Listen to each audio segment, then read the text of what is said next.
use my fingers to zoom in further.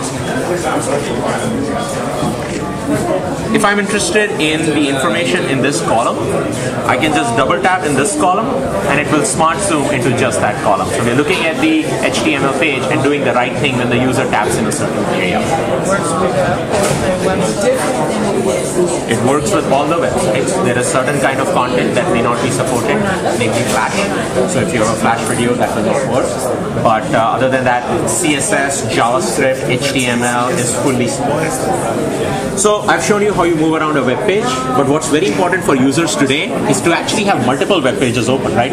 No one just has one single web page open. I have, Wikipedia open, but now I want to go read news on BBC. Let's see how Bree deals with that. So I go to the menu and I say new card. And in order to open the new card, I can either enter a URL or I see these big beautiful bookmarks. I actually see images for bookmarks, not just text. Let's go to BBC. Tap on BBC, brings up the BBC website. And again, like I did on the Wikipedia page, I can double tap here and it will zoom into the right column. But even this may be small for some people's eyes, right? My dad can probably not read that. So for that case, we have the accelerometer, right? So in that case, you can turn it around. Or if I'm giving a demo to a few people standing here, then I can always turn it around like this, and it will turn 180 degrees. You mean it has a gyro sensors? This kind of gyro sensors? It has an accelerometer. Yeah. So I can turn it back. Now, I opened one page before this, which was the Wikipedia page, and now I have the BBC page. Let's see how we manage multiple web pages that are open. So I go back to the card view. There, I have the Wikipedia page and I have the BBC page, both open at the same time. And they are all like applications. So I have contacts open, email open, messaging open, and I have two web pages open at the same time. Similarly, I can have more web pages open too. So I can close one web page, keep the other one open. By just closing one, that doesn't kill the browser completely. So I can have full control over my web browsing experience.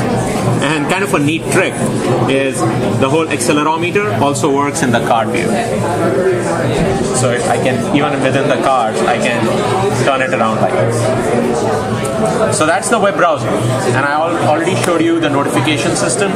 Let me show you another way we help the user control notifications. Let's go have some fun now. We have done enough productivity related stuff. Let's go listen to some music. Okay, it's time to move. Thank you very much. Nice to meet you. I was just showing you that. So you go to the card view, and if you want to close the application, you just scroll it off. You just, as we like to call it, throw it off the screen. About the browsers, as we talked about it. So and it will change the track, and it's showing me album art as well. Like cover flow, style. So you can keep scrolling.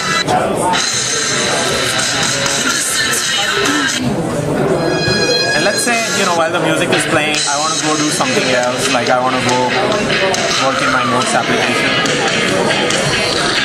The music will still continue to play in the background, and I see this little music icon on the bottom. I can tap there, and I can control my music from here.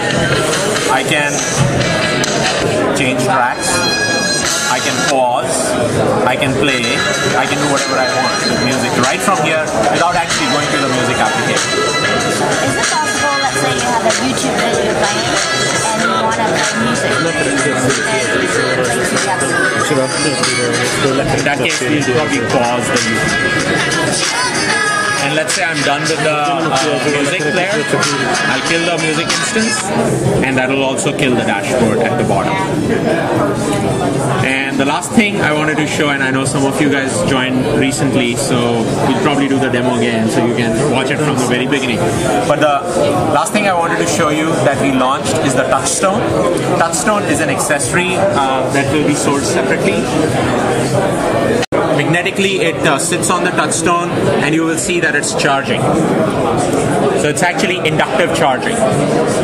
And I can put it like this, I can put it like this, I can put it like this, and it's charging. I don't have to fiddle around with cables and make sure it fits well. It's just charging right now. It's called inductive charging. It's using the method of induction. Yeah, you've seen some of those toothbrushes do that. This is really among the first consumer electronics